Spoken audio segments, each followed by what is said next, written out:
Welcome to the Connor's Corner segment of Ask the Lawyer. Right now, we're very pleased to have retired Admiral James Stavridis. How are you doing today, sir? I'm doing very well. Thanks for having me on, Mike. And you've got a book on sea power, the history and geopolitics of the world's oceans. We know generally what it's about. Specifically, what's the book about? It's really about three things. One is the alliance systems around the world, how we use our sea power to respond to crises, as in North Korea, Syria, the Arctic, and so forth. Secondly, about trade, the importance of the global trading networks. 95% of all trade moves on the oceans. And thirdly, about environmental challenges we face at sea. So it tries to weave all those strands together with some history and some current geopolitics, Mike. And when you talk about history, do you go way back to the Peloponnesian Wars and, let's say even the Middle Ages, Battle of Otranto? I do. And of course, as a Greek American, I'm required at all times to go all the way back to the Greeks. But the sea battles between Athens and Sparta were incredibly significant geopolitical events of that time. The Athenian ability to stop the Persians at sea changed the course of not only global history, but human history.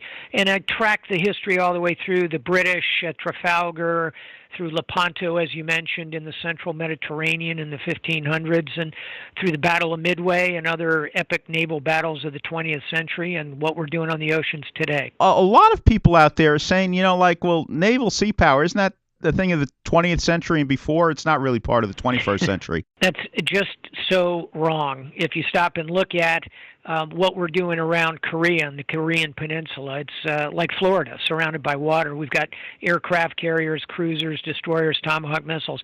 What we're doing in Syria right now, Tomahawk missiles launched into Syria yesterday. A Navy fighter jet operating from the aircraft carrier USS George Bush shot down the Syrian aircraft there. Up in the Arctic, where we see continuing competition between the United States, Russia, and other nations, it's our ships that are going to operate up there. Everywhere you turn, looking at these crises, you need a strong and capable American sea power in order to ensure American power. Now, you brought up the Arctic Ocean. What's going to happen in the future up there? I think we'll see, first of all, the ice will continue to melt. There'll be more openings. That means shipping lanes will open. It means hydrocarbons will be more exposed.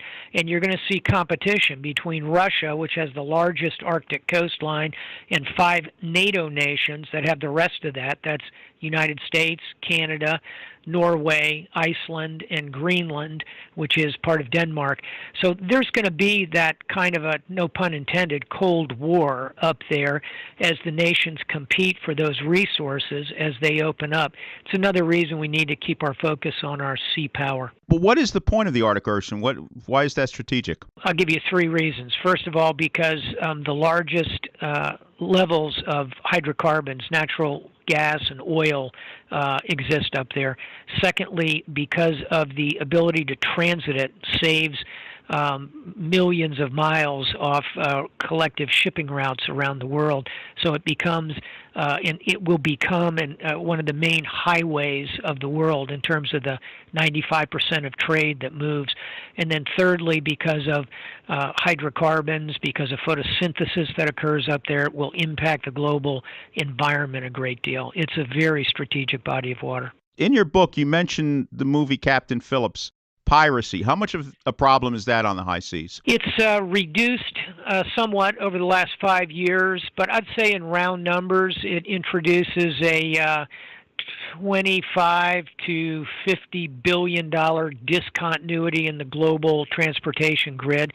It's not just in the Indian Ocean, which was the venue of Captain Phillips. It's in the Strait of Malacca, which connects the Pacific and the Indian Oceans. It's in the Caribbean, right here at home. It's on west coast of Africa and the Gulf of Guinea, one of the rich oil-bearing underwater regions in the world. It's a significant problem, and what we really ought to worry about is the potential, Mike, for a confluence between terrorist activities and piracy.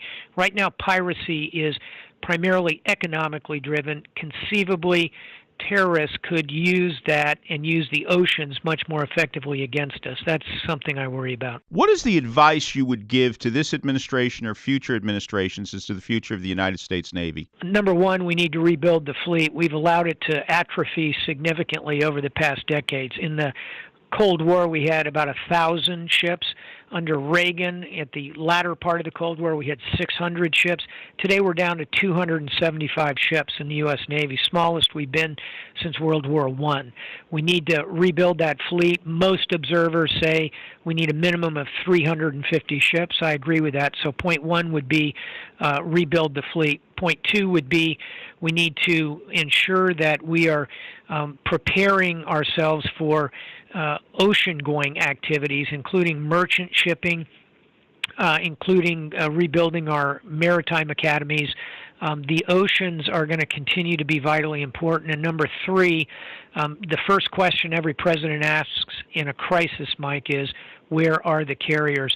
The administration needs to understand where its fleet is deployed, how to use it, and how to effectively employ it in order to create real effect for the nation. Is the fleet adequate today? It's not. We're undersized. The fleet is aging. Two particular areas of concern are our ballistic missile submarines. They're the backbone of our nuclear deterrence. They're aging rapidly. We need to build new ones, or they'll risk being detectable, risk decreasing our ability to have that deterrent capability. And secondly, we're somewhat falling behind in our ability to respond to what are called hypersonic cruise missiles. These are technology that both the Russians and the Chinese are employing, makes our carriers vulnerable. We need to be better at that as well. So we have some gaps we need to address between ourselves and our competitors at sea. So what is it you want the reader to take away from the book, Sea Power? I'll give you three things. One is the richness and the importance of the sea in the history of nations, going back, as we talked about, all the way to the Athenians, but also to the Ottomans, to the British, to America in the 20th century. Sea power comes up again and again as this kind of small hinge upon which really big doors swing. Number two is the importance of a reasonably sized and capable U.S. Navy to protect the global commons, to make sure that we can operate in these seas.